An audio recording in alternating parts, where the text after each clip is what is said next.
Did you guys, and just you guys were talking about the topic of making money from your art. I've had four albums, or an EP and 3 albums, and each of the albums cost me about $8,000 even, and all went into profit. But it was interesting, and I think I've got Chris to thank for a lot of this, because I was talking to Chris about this a while ago, and I was saying, well, you want to, because I do have a small base of people that will buy my stuff, a very small base, but it's a small base of people who do buy my stuff. And so, and I was like, in this day and age, how do you do this? And I was talking to Chris, and Chris actually was one of the people that inspired me to go to school. I'm now going to school to learn, and I've got my own studio set up. It's all at home, and I'm learning how to do all this stuff properly. And it's cost me money to set up the studio at home, but it's not costing me anything to record anymore or do anything, And the other interesting thing was, so I have broken even, but I'm not doing full-length albums anymore. But the other interesting thing was, I saw an interview with Bruce Dickinson this week. I don't know if you guys saw this, where he was actually saying, people still pay for music. They just do it in different ways. Did you see that? I did not see that, but I think that, again, I'm going to refer to Stephen Pearcy. I think he understands that. I think he understands how people are buying music. And, if you could release one song that's good, and I know I've overplayed the song on the show a lot, is that I Can't Take It from Stephen. I bought all 6 of those songs. I love that. I love that tune, and had Stephen not sent it to me, I would have bought that, because it was just like, that's a catchy tune. I like that. But isn't he's doing an album now, right? No, what he's doing is he's just compiling those songs that he released one at a time and putting them all together in a full length album. And he'll probably put a couple of tracks on the end of it to make it worthwhile to buy, to get people to double dip. Yeah. Right. But they're going to get the same songs that he's released over the last, say, 24 months. I thought he was bringing them out on a CD. No, anyway, well, he is. He's released them digitally, and now he's going to release them on a physical CD, probably, as Chris said, with other additional songs. Yeah. I mean, and I'll buy that too. Anyway, see, there you go. That's how you do it. That's how you do it. You got your core fans, like Chris said, 10,000 worldwide, which is a very low number. Worldwide. Let's do this real fast with Tim.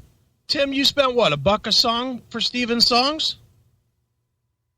In Australia, I think it's $2.20 a song. $2.25 a song. $2.19. Yep.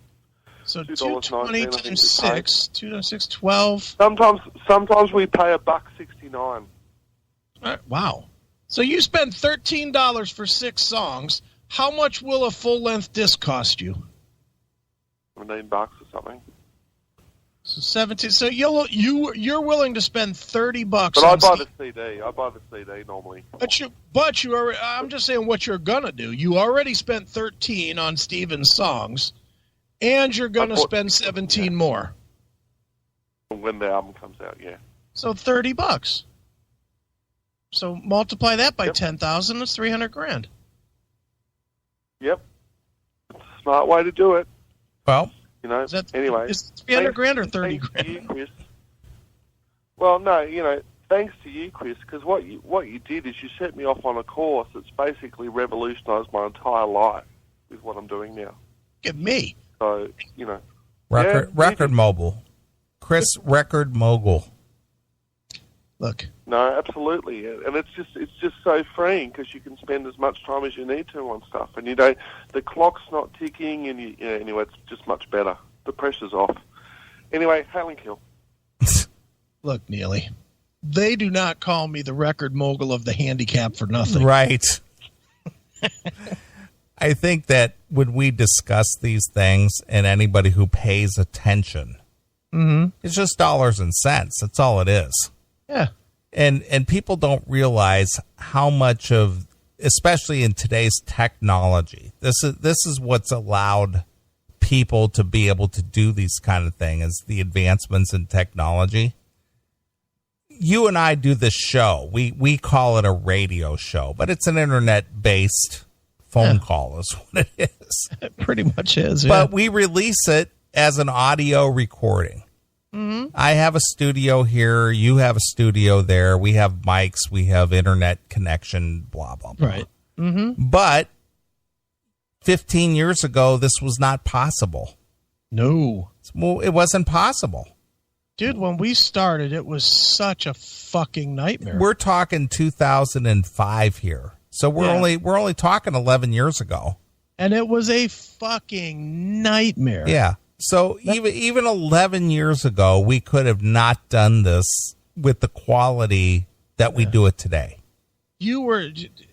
I wish we had some of those old tapes. Do you have those shows? I'm sure I have somewhere. Oh my God. Every other song buffering all over the place, and you'd be talking. It's like, hey, nothing fucking worked. And it really wasn't that nothing was working. It's just that we knew what we wanted to do, but literally the technology wasn't there to do it. Yeah. I mean, the processors on the computers weren't fast enough. Yeah, we were working with like 1 gig of memory on these computers, and I mean we're up to like 16 gigs now. Yeah, this one I'm on right now is 32. There you go. So we've multiplied our bandwidth by 32 times. Yeah. Oh yeah. Over 11 years. Yep, and our internet, we both have fucking the highest grade you could possibly have. Yeah. So yeah, even up to 11 years ago, this was not possible. Exactly. So for Tim James to be able to have a home studio and be able to record and process and master and all the things that he does that he would pay a studio to do, it wasn't possible 10, 15 years ago. Yeah. But now it's inexpensive enough to anybody can do this. I mean, what does a Pro Tools rig cost? $5,000? Yeah, well, I don't even know what the cost is today, but I know it's come down exponentially since they released it. Well, it's not a crazy amount. That's $5,000. That sounds like a big number, but if you're going to spend $8 anyway on an album, why wouldn't you do 5 and be able to do 5 albums? I think Pro Tools used to be like $20,000. Yeah, at one point, but then like all the different versions of it, the knockoffs came out and brought that price right down. Mm-hmm. And dude, realistically, and I'm not saying it would be the greatest quality in the world, but realistically, you could record an album with Audacity. You could. You could literally record all your individual parts and then sit down and mix them. Sure. And, I don't know how great the master would come out, or the mix would come out at the end. It would be a little bit raw, but I'm sure that even, if you learned some shit, then it would be, you could go from there and learn how to mix, add pop and stuff. It's just filters, isn't it? That's basically it. Yeah. Somebody saying Pro Tools only costs $300. I don't believe that. I don't believe that, because I know Wavelab still costs close to $500. So I don't think multi-track Pro Tools is $300. I don't believe that. Maybe a trial. Who knows? Hail and Kill caller, you're on the air. Hello? I guess nobody's there. All right. But anyway, there you go. But technology has allowed, us and musicians and whatnot to do stuff they couldn't have done even just 10 years ago. We could be wrong on that too. Pro Tools software, $299. Well, what version is? I mean, what do you get with that though? It's it's sub now. See, they're doing it sub. Sure. $299 first year and renewal for $99 a year. Okay, so you pay for it on a yearly basis. Yeah. You don't actually own the software. Or it's probably like this bullshit that I have on this computer for my Adobe. Mm-hmm.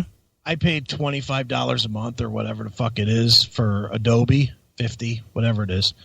And I just pay it, and I have the whole suite of everything, and it updates by itself or whatever. So there's no like versions anymore. Sure. It just stays updated with whatever the current shit is. So it's probably something like that. Well, that's a good way of doing it. That's cheap. If you're in a band for 5 years, you spend $300 and spend $700 total. That's far less than one recording of an EP. Yeah, or buying the program. Yeah, that's way cheaper. Yeah, it is. Hail and Kill Caller, you're on the air. Pro Tools cost me $350. Okay, I got a student discount, and I think normally it's $700. Pro Tools cost me $350 for the full setup. I'm running Logic as well, and I think that was $320 because they do different things, and I think mics, and I'm about to spend another $1,500, but I've on studio monitors and stuff, but mics and everything and audio interface, all up probably about $5,000. Well, that's about right. Pro Tools is.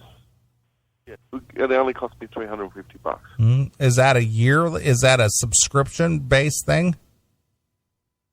It is a subscription-based. No, I bought it, but I do pay for the subscription as well each year because I get the support and all that stuff. Mm-hmm.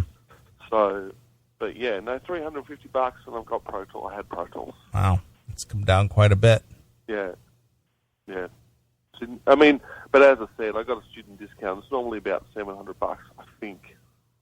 Okay. Anyway, just letting you know. All right, Hail and Kill. Well, that's come down quite a bit. Yeah, no kidding. So there you go. Everything's getting cheaper. Yeah. Might as well get cheaper. Nobody's buying any music. That's true. Why would you spend $10,000 for a program to make something that nobody will buy? You're absolutely right.